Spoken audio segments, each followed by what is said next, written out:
तर फायनली मित्रांनो, संपूर्ण बिग बॉस मराठी चाहत्यांची जी प्रतीक्षा आहे ती आता संपलेली आहे आणि ही गुड न्यूज तुम्हाला ऑलरेडी समजलेली असेल, पण मी देखील तुम्हाला सांगायचा प्रयत्न करतो कारण की माझी देखील ऑडियन्स आहे, त्यांना देखील माझे व्हिडिओज बघायला आवडत असतात आणि जे कोण नवीन आहे त्यांनी लवकर सबस्क्राईब करा कारण की आज म्हणजे 12 तारखेला संध्याकाळी 7 वाजता आपल्याला बिग बॉस मराठी सीझन 5 ची जी ग्रँड प्रीमियरची तारीख आहे ती कळणार आहे आणि ती कळल्यानंतर संपूर्ण महाराष्ट्रामधील जे आपले किंवा संपूर्ण जगामधील जे आपले बिग बॉस मराठीचे चाहते आहेत ते खूप खुश होणार आहेत कारण की OTT तोपर्यंत संपलेला असेल किंवा OTTचा एखाद दुसरा आठवडा बाकी असेल आणि तेव्हाच आपला बिग बॉस मराठी सीझन 5 हा चालू होईल। आणि तुम्ही आजच्या प्रोमोमध्ये काल पण देखील बिग बॉसचे मेकर्स आहेत त्यांनी एक व्हिडिओ रिलीज केली होती, तिकडे कलर्सची जी टीम आहे सिरियल्सवाली त्यांनी तिकडे सांगितलं की येते उद्या तारीख आणि आज देखील त्यांचा प्रोमो म्हणजे 12 तारखेला सकाळी त्यांनी एक छोटासा टीजर टाकलेला आहे, त्याच्यामध्ये आपल्याला दिसतंय की रितेश देशमुख ढोल ताशाच्या गजरांमध्ये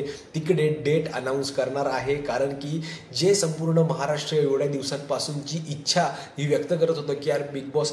डेट अनाऊन्स करा, तर मित्रांनो फायनली डेट अनाऊन्स आता आज होणार आहे। आणि तुमचं काय मत आहे बिग बॉस मराठी सीझन 5 बद्दल ते नक्की मला कमेंटमध्ये सांगा आणि तुम्हाला माझ्याकडनं कुठल्या प्रकारच्या व्हिडिओज बघायला आवडेल हे देखील कमेंट करून नक्की सांगा कारण की तुमचं मत हे खूप महत्त्वाचं आहे आणि यावेळेस आपण सगळ्या गोष्टी चेंज करून सगळं जे काय आहे ते प्रेक्षकांसाठी या पद्धतीने सांगायचा प्रयत्न आपण करणार आहोत। तर नक्की तुम्ही सबस्क्राईब करा आणि तुमचं मत जे आहे ते कमेंटमध्ये सांगा कारण की तुमचं मत हे खूप महत्त्वाचं आहे माझ्यासाठी। भेटूया पुढच्या व्हिडिओमध्ये, तोपर्यंत जय हिंद जय महाराष्ट्र।